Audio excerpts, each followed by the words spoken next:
Good morning, students. Last class we discussed with climatic factors.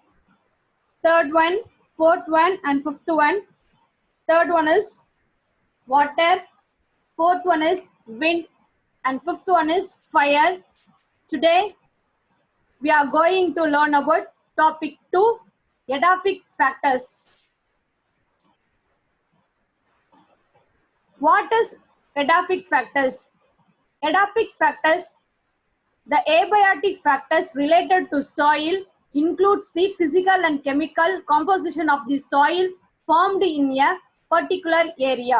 So edaphic factorsல நம்ம யாரை பத்தி பார்க்க போறோம் அப்படின்னு பார்த்தீங்கன்னா சாயில், மண் மற்றும் மண்ணை சார்ந்து இருக்கிற பிசிக்கல் அண்ட் கெமிக்கல் காம்போசிஷன், அதுல இருக்கிற பிசிக்கல் அண்ட் கெமிக்கல் காம்போனன்ட்ஸ் யாரு, என்ன பெர்சன்டேஜ்ல இருக்கிறாங்க, எந்த பிளேஸ்ல என்ன மாதிரி டைப்ஸ் ஆஃப் சாயில்ஸ் பிரசன்ட் ஆயிருக்கு அப்படின்றத இந்த எடாபிக் ஃபேக்டர்ஸ்ல நம்ம ஃபுல்லா படிக்க போறோம்.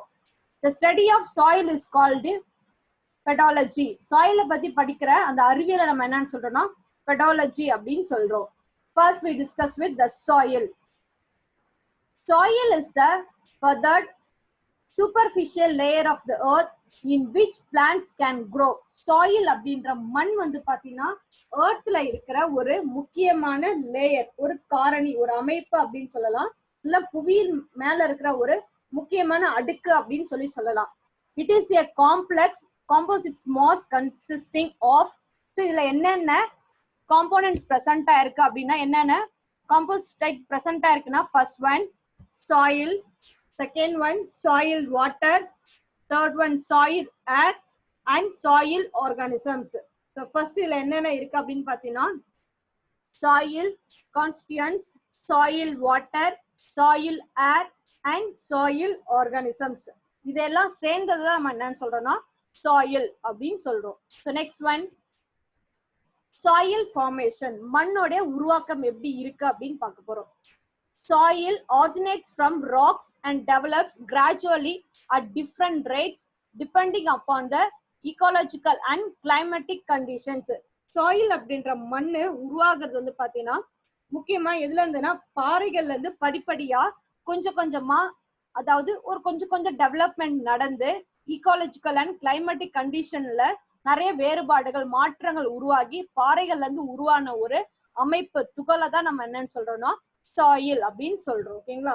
So next one, soil formation is intimated by the weathering process. So next one, soil உருவாகிறதுல முக்கியமானது வந்து பாத்தீங்கன்னா இனிஷியேட்டட் ப்ராசஸ், அதனால முதன்மையான ப்ராசஸ், துவக்க ப்ராசஸ் வந்து பாத்தீங்கன்னா வெதரிங் தான். பாறைகள் வந்து உரிவடைது, அதாவது உடையறது அப்படின்னு சொல்லி நம்ம சொல்றோம். Biologically, weathering takes place when organisms like bacteria, fungi, lichens and plants help in the breakdown of rocks through the production of acids and certain chemical substances. So இந்த பாறைகள் உடையதுன்னு சொன்னோம் இல்லைங்களா, அந்த ராக்ஸ் வந்து உடையறதுல யாருக்கு முக்கிய பங்கு அப்படி இருக்குன்னா organisms like bacteria, fungi, lichens, plants, இவங்க நடக்கிற கெமிக்கல் அண்ட் ஆசிட்ஸ் மூலியமா தான் அந்த ராக்ஸ் வந்து பாத்தீங்கன்னா ஸ்மாலர் காம்போனன்ட்ஸா டிவைட் ஆகி சாயில் அப்படின்ற ஒரு பிக் காம்போனன்ட்ஸ், ஒரு முக்கியமான அமைப்பு நம்மளோட எர்த்ல உருவாகுது. So next one, soil type. Based on soil formation, the soil are divided into two types. First one, so soil formation base பண்ணி soil வந்து ரெண்டா டிவைட் பண்ணலாம். First one residual soil, second one transported soil. First we discuss with residual soil. These are soil formed by weathering and pedogenous of the rock. So mostly in the residual soil வந்து பாத்தீங்கன்னா பாறைகள் வந்து சிதைவடைறதுனால, பாறைகள் வந்து உடையறதுனால உருவாகக்கூடிய soil நம்ம என்னன்னு சொல்றோம்னா residual soils அப்படின்னு சொல்லுவோம். Second one transported soil, that means these are transported by various agents. So மண் வந்து பாத்தீங்கன்னா பல காரணிகள் மூலியமா ஒரு பிளேஸ்ல இன்னொரு பிளேஸ்க்கு இடம் மாறுறதுனால, மூவ் ஆகுறதுனால உருவாக்கக்கூடிய சாயிலை நம்ம என்னன்னு சொல்றோம்னா டிரான்ஸ்போர்ட்டட் சாயில் அப்படின்னு சொல்றோம். So based on soil formation, soil is classified into two. First one residual soil, then another one transported soil. The next one, the important edaphic factors which affected vegetation are as follows. So மண்ணோட காரணத்துல தாவரங்கள்ல எப்படி நம்ம divide பண்ண முடியும், எப்படிலாம் நம்ம divide பண்ணலாம் அப்படின்னு பார்க்க போறோம். ஃபர்ஸ்ட் ஒன், சாயில் மாய்ஸ்சர், சாயில்ல இருக்கிற ஈரப்பதம். Plants absorbs rainwater and moisture directly from the earth. So soil moisture, மண்ணுல ஈரப்பதம் வர்றதுக்கு காரணம் என்னன்னா, பிளான்ட்ஸ் வந்து பாத்தீங்கன்னா ரெயின் வாட்டர்ல இருக்கிற மாய்ஸ்சர்ஸை டைரக்டா அட்மாஸ்பியர்ல இருந்து அப்சர்வ் பண்ணி சாயில்ல ஆக்குபை பண்றதுனால, சாயில்ல சேவ் பண்றதுனால சாயில்ல மாய்ஸ்சர் அப்படின்ற ஒரு கண்டென்ட் இருந்துகிட்டே இருக்கும். Second one, soil water. Soil water is more important than any other ecological factors affecting the distribution of plants. Ecological factorல ரொம்ப முக்கியமானது soil water. இந்த soil water தான் plants வந்து ஒரு பிளேஸ்ல வளர்றதுக்கு ஆதாரமா இருக்கு. Rain is the main source of soil water. So soil waterக்கு பேஸா யார் இருக்காங்க அப்படின்னா rain அப்படின்ற மழை. Capillary waters held between pore space of soil particles and angles between them. It is the most important form of water available of plants. So rain water இல்லாம சாயில்ல தண்ணி இருக்கிறதுக்கு இன்னொரு ஒரு காரணம் capillary waters. So capillary waters வந்து பாத்தீங்கன்னா சாயில்ல இருக்கிற சின்ன சின்ன ஹோல்ஸ் இல்லைன்னா துளைகள் மூலியமா சாயில்ல போய் ஸ்டோர் ஆகி பிளான்ட்ஸ் வந்து போட்டோசிந்தசிஸ் பண்றதுக்கோ இல்ல பிளான்ட்ஸ் growthக்கோ இல்ல பிளான்ட்ஸோட மெட்டபாலிக் ஆக்டிவிட்டிஸ்க்கோ பிளான்ட்ஸ் வந்து அந்த சாயில் வாட்டர் அப்சர்வ் பண்ணி யூஸ் பண்றதுக்கு இந்த சாயில் வாட்டர் ரொம்ப இம்பார்ட்டண்டா இருக்கு. Then third one, soil reactions. சாயில்ல நடக்கக்கூடிய reactions. First one, soil may be acidic or alkaline or neutral in their reactions. Soil அப்படின்னு எடுத்தீங்கன்னா மண் எப்பயுமே அசிட்டிக்கா இருக்கணும், அப்படி இல்லைன்னா அல்கலைனா இருக்கணும், இல்லைன்னா நியூட்ரல் நடுநிலை தன்மையா இருக்கிறதா இருக்கணும். pH value of the soil solutions determines the availability of plants nutrients. சாயில்ல இருக்கிற pH அப்படின்ற நைட்ரஜன் கண்டென்ட் தான் வந்து பாத்தீங்கன்னா பிளான்ட்ஸோடைய நியூட்ரிஷனுக்கு பேஸா இருக்கு. The best pH range of the soil for cultivation of crop plants is 5.5 to 6.8. So சாயில்ல இருக்கிற pH வேல்யூ வந்து பாத்தீங்கன்னா 5 to 5ல இருந்து 6 to 8 வரைக்கும் இருந்துச்சுன்னா கண்டிப்பா அந்த சாயில் வந்து கல்டிவேஷனா விளைநிலமா நம்ம கிராப்பை வந்து வளர்க்கறதுக்கு அதுல இருந்து ஈல்டு எடுக்கிறதுக்கு இந்த pH வேல்யூ ரொம்ப இம்பார்ட்டண்டா இருக்கு. இந்த pH வேல்யூ இருக்கிற சாயில்ல கல்டிவேஷன் ரொம்ப ஈஸியாகவும் ரொம்ப சூப்பராகவும் நடக்கிறதுக்கு ரொம்ப முக்கியமான pH வேல்யூவா இந்த 5.5 to 6.8 வரைக்கும் இருக்கு. The next one, soil nutrients. சாயில்ல இருக்கக்கூடிய ஊட்டச்சத்துக்கள் என்ன? Soil fertility and productivity is the ability of soil to provide all essential plants nutrients such as minerals and organic nutrients in the form of ions. So சாயில்ல இருக்கிற ஊட்டச்சத்து plants வளர்றதுக்கு முக்கியமான ஒரு அமைப்பா இருக்கு. அதுலயும் முக்கியமா மினரல்ஸ் அப்படின்ற தனிமங்களும், நெக்ஸ்ட் ஒன் ஆர்கானிக் நியூட்ரியன்ஸ் அப்படின்னு சொல்ற பிற தனிமங்களும் கரிம ஊட்ட பொருட்களும் அயன் ஃபார்ம்ல, அதாவது அயனைசேஷன் ஃபார்ம்ல இருந்தா மட்டும்தான் பிளான்ட்ஸ் வந்து சாயில்ல இருக்கிற நியூட்ரியன்ஸ் அப்சர்வ் பண்ணி சாயில் நல்லா வளர, சாயில்ல இருந்து பிளான்ட்ஸ் அந்த கண்டென்ட்டை அப்சர்வ் பண்ணி பிளான்ட்ஸ் நல்லா வளர முடியும். ஸோ இந்த பிளான்ட்ஸ் வளர்றது அப்படின்றது சாயில்ல இருக்கிற நியூட்ரியன்ஸை டிபெண்ட் பண்ணி தான் இருக்கு. ஸோ இந்த நியூட்ரியன்ஸ் வந்து பார்த்தீங்கன்னா minerals and organic nutrients. So இங்க எந்த ஃபார்ம்ல இருக்கணும்னா அயன்ஸ் ஃபார்ம்ல தான் ப்ரெசென்ட் ஆயிருக்கணும். Next one, soil temperature. Soil temperature of an area plays an important role in determining the geographical distribution of plants. So சாயில்ல இருக்கிற வெப்பநிலை அப்படின்றது புவி பரப்புல டெம்பரேச்சருக்கு ஏற்ற மாதிரி எந்த பிளான்ட்ஸ் எந்த பிளேஸ்ல வளர்ந்தா அவனோட growth நல்லா இருக்கும், ஈல்டு நல்லா இருக்கும் அப்படின்றத டிட்டர்மினேஷன் பண்றதே யாருன்னு பார்த்தீங்கன்னா சாயிலோட temperature. Low temperature reduce uses of water and solute absorption by roots. So low temperature இருந்துச்சுன்னா பிளான்ட்ஸ்ல அந்த சாயில்ல, அந்த சாயிலால என்ன பண்ண முடியாது அப்படின்னு பாத்தீங்கன்னா உயிரினங்கள் வாழறதுக்கு ஏற்ற மாதிரியான ஒரு அமைப்பா இருக்கவே இருக்காது. Next one, soil atmosphere. மண் வளிமண்டலம். மண்ல என்னென்ன வளிமண்டலம் இருக்கு அப்படின்னு பார்க்க போறோம். The space left between soil particles are called spore space which contain oxygen and carbon dioxide. So சாயில்ல இருக்கிற சின்ன சின்ன போர்ஸ்க்கு நடுவுல ஏர் வந்து ப்ரெசென்ட் ஆயிருக்கும். இந்த அட்மாஸ்பியர் ஏர்ல என்ன இருப்பாங்க அப்படின்னு பாத்தீங்கன்னா சாயில்ல oxygen O2, carbon dioxide CO2 இவங்க ரெண்டுமே ப்ரெசென்ட் ஆயிருப்பாங்க. நெக்ஸ்ட் ஒன் சாயில் ஆர்கானிசம், மண்வாழ் உயிரிகள் யார் யார் அப்படின்னு பாத்தீங்கன்னா many organism existing in the soil like bacteria, fungi, algae, protozoans, nematodes, insects, earthworm, etc. are called soil organism. So மண்ணுல மண்வார் உயிரினங்கள் சொல்லி சில பேர் வாழ்ந்துட்டு இருக்காங்க. ஸோ அதுல வந்து முக்கியமானவங்க யாருன்னு பாத்தீங்கன்னா bacteria, fungi, algae, protozoans, nematodes, insects, earthworm, மண்புழு, இது மாதிரி நிறைய உயிரினங்கள் மண்ணை சார்ந்துதான் அவங்களோட வாழ்க்கையை நடத்திக்கிட்டு இருக்காங்க. So next one soil profile. Soil ப்ரொஃபைல்ல வந்து பாத்தீங்கன்னா மண்ணோடைய நீள்வட்ட தோற்றம் அப்படின்னு சொல்லுவோம் இல்லையா, அந்த தோற்றத்தை பார்க்க போறோம். Soil is commonly stratified into horizon at different depth. These layers differ in their physical, chemical and biological properties. Soil உடைய நம்ம ஸ்ட்ரக்சரை பார்க்கும்போது அதனுடைய ஒவ்வொரு அடுக்குலையும் அதனுடைய பிசிக்கல், கெமிக்கல் அண்ட் பயாலஜிக்கல் ப்ராப்பர்ட்டிஸ்க்கு ஏற்ற மாதிரி சாயிலோட கேரக்டர் பண்பு வந்து சேஞ்ச் ஆகிட்டே இருக்கும். This sections of superimposed horizons is called soil profile. So next we discuss with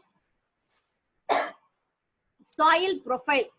So soil உடைய அமைப்பை நம்ம பார்க்க போறோம் இந்த ஸ்லைட்ல. ஃபர்ஸ்ட் ஒன், ஸோ லாஸ்ட்ல வந்து பாத்தீங்கன்னா பெட் ராக் அப்படின்ற ராக் ப்ரெசென்ட் ஆயிருக்கு, கற்பாறைகள் அப்படின்னு சொல்லுவோம்.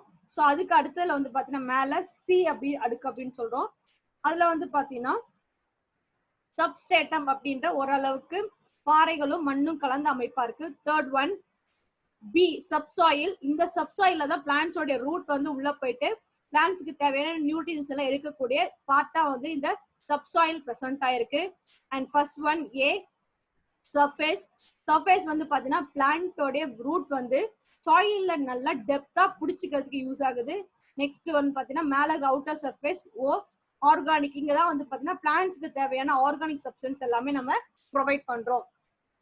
This is the soil profile. So next slide we learn soil profile. First one horizons, organic horizons. இந்த இடத்துல வந்து பாத்தீங்கன்னா ஃபர்ஸ்ட் லேயர்ல வந்து ஆர்கானிக் சப்ஸ்டன்ஸ் எல்லாம் பிரசன்ட் ஆயிருக்கும். ஸோ இதுல என்னென்ன இருக்கு அப்படின்னு பாத்தீங்கன்னா it contains of fresh or partially decomposed organic matters. இந்த அமைப்புல வந்து பாத்தீங்கன்னா நம்மளுக்கு தேவையான ஆர்கானிக் மேட்டர்ஸ் எல்லாமே டீகம்போஷன் பார்ஷியல், அதாவது பாதி டீகம்போஸ் ஆகி பாதி டீகம்போஸ் பண்ணாம இருக்கும். ஸோ ஃபர்ஸ்ட் ஒன் இதுல ரெண்டு லேயர்ஸ் இருக்கு. First one O1, second one O2. O1 வந்து பாத்தீங்கன்னா freshly falls leaves, pinks, flowers and fruits. இதுல வந்து பாத்தீங்கன்னா லீவ்ஸ், ஃப்ரூட்ஸ், புதுசா விழுந்த லீவ்ஸ் எல்லாமே ப்ரெசென்ட் ஆயிருக்கும். செகண்ட் ஒன் O2ல வந்து பாத்தீங்கன்னா dead plants, animals and their extract decomposition by microorganism, usually absent in agriculture and deserts. இதுல வந்து மோஸ்ட்லி என்ன பிரசன்ட் ஆகும், இறந்து போன உயிரினங்களுடைய டீகம்போசிஷன் பார்ட் வந்து பிரசன்ட் ஆயிருக்கும். So next layer A leached horizons, top soil often rich in humus and minerals. So இந்த இடத்துல தான் வந்து பாத்தீங்கன்னா மினரல் சப்ஸ்டன்ஸ் பிரசன்டா இருக்கும். ஸோ பிளான்ட்ஸ் வளர்றதுக்கு ரொம்ப இம்பார்ட்டன்டான பார்ட்டா இருக்கும். So definition, it contains of topsoil with humus, living creatures and inorganic minerals. இதுல தான் வந்து பாத்தீங்கன்னா inorganic minerals எல்லாம் present ஆயிருக்கு. So இதுலயே ரெண்டு டைப்ஸ் இருக்கு. First one A1, A2. A1 dark and rich inorganic matters because of mixed of organic and mineral matters. So இதுல வந்து நம்ம என்ன பார்க்கறோம் அப்படின்னு பாத்தீங்கன்னா இல்ல ரிச் ஆர்கானிக் மேட்டர்ஸ் பிரசன்ட் ஆயிருக்கும். A2ல வந்து பாத்தீங்கன்னா light coloured layers with layer signs mineral particles. A2 mineral particles present ஆயிருக்கும். Third one B ல வந்து subsoil அப்படின்னு சொல்லுவோம். இதுல வந்து பாத்தீங்கன்னா அயன், அலுமினியம், சிலிகான் அப்படின்ற clay substance present ஆயிருக்கும். Next fourth one இதுல வந்து பாத்தீங்கன்னா முக்கியமானது weathered horizons, weathers, rocks, fragments, little or no plants or animal life. இந்த இடத்துல வந்து பாத்தீங்கன்னா plants, animals வாழ முடியாது. ஏன்னா பாறைகள் அதிகமா நிறைந்திருக்கிற பகுதி, சாயில் அதிகமா இருக்கிற பகுதி. It contains of parents materials of soil components, a little amount of organic matters, without life forms. உயிர் வாழ தேவையான எந்த ஒரு அமைப்புமே இதுல பிரசன்டா இருக்காது. Last one R horizon pattern materials, that is called a bedrock அப்படின்னு சொல்றோம். So இல்லனா it is a parent bedrock upon which underground water is found. So இந்த இடத்துல தான் வந்து பாத்தீங்கன்னா underground water அப்படின்னு நிலத்தடி நீர் எடுக்கக்கூடிய அமைப்பு வந்து எங்க பிரசன்டா இருக்கு அப்படின்னு பாத்தீங்கன்னா இந்த underground அப்படின்ற ஜோன்ல தான் பிரசன்ட் ஆயிருக்கு. This is the soil profile structure. Next one, types of soil particles. So soil ல என்னென்ன type particles present ஆகுன்னு பார்க்க போறோம். First one, based on the relative proportion of soil particles, 4 type of soils are recognized. So soil ல இருக்கிற particles present பண்ணி soil ல 4 ஆ divide பண்ணலாம். First one, soil type. Second one, size. Third one, relative preposition. First one, clay soil. Clay soil நம்ம என்ன சொல்றோம், களிமண் அப்படின்னு சொல்லுவோம். இதுல வந்து less than 0.02 mm அப்படின்றதுக்கு லெஸ்ஸா தான் இருக்கும். ஸோ என்ன இருக்கு 50% clay and 50% silt அப்படின்னா cold and heavy soil present ஆயிருக்கும். Next second one, silt soil. இதுல வந்து 0.02 to 0.2 mm வரைக்கும் இருக்கு. இதுல வந்து 90% of silt and 10% of sand present ஆயிருக்கும். The next one is called the third one, loamy soil. இதுல வந்து 0.002 ல இருந்து 2 mm வரைக்கும் இருக்கு. இது என்ன பிரசன்ட் ஆகுனா 70% of sand, 30% of clay or silt or both granite soil. இதுல வந்து 70% சாண்டோ 30% clay இல்லனா silt அப்படின்ற வண்டல் மண் அப்படின்னு சொல்றோம் இல்லையா, அது வந்து பிரசன்ட் ஆயிருக்கும். Next fourth one, Chandy soil. இதுல வந்து 0.0 ல இருந்து 2 mm வரைக்கும் இருக்கும். இதுல என்னென்ன கண்டென்ட் இருக்கு அப்படின்னு பார்த்தீங்கன்னா 85% of sand and 15% of clay வந்து பிரசன்ட் ஆயிருக்கும். ஸோ சாயில் ப்ரொஃபைல first one clay soil, second one silt soil அப்படின்ற வண்டல் மண், third one loamy soil and last one sandy soil. This is the types of soil particles. The next one we discuss with, based on the water retentions, aeration and minerals contents of soil, the distribution of vegetation is divided into following types. So soil la irukra water, aeration, காற்றோட்டம், mineral content வச்சு soil வந்து நம்ம divide பண்ண முடியும். இதுல எத்தனை division இருக்குன்னா 8 divisions இருக்கு, 8 டைப்ஸ் இருக்கு.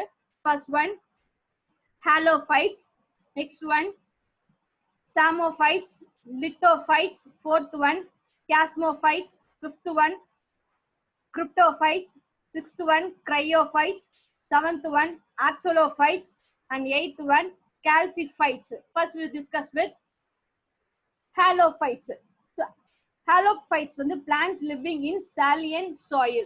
So plants வந்து பாத்தீங்கன்னா இங்க வாழக்கூடிய உவர் மண் அப்படின்ற உப்பு தண்ணி மண்ணிலும் வாழக்கூடிய அமைப்பு இருந்தா that is called halophytes. Second one psammophytes. Psammophytes means plants living in sandy soil. சாண்டினா மணற்பாங்கான பகுதிகளை தாவரங்கள் வாழக்கூடிய அமைப்பு அதுல அதிகமா இருக்கும். Third one lithophytes. Lithophytes means plants living on rocky surface. பாறைகள் இருக்க அமைப்புல plants வந்து வாழக்கூடிய அமைப்பு அதிகமா இருக்கும்.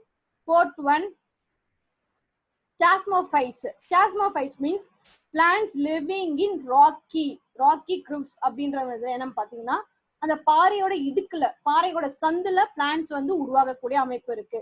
Fifth one cryptophytes. Plants living below the soil surface.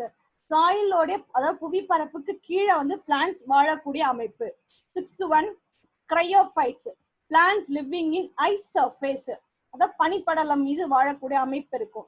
Next seventh one axolophytes. Axolophytes வந்து பாத்தீங்கன்னா plants living in acidic soil. அதாவது அசிட்டிக் அமிலத்தன்மையில சாயில்ல plants வந்து வாழக்கூடிய அமைப்பு அதிகமா இருக்கும். The last one is called calciphytes. Plants living in calcium rich alkaline soil.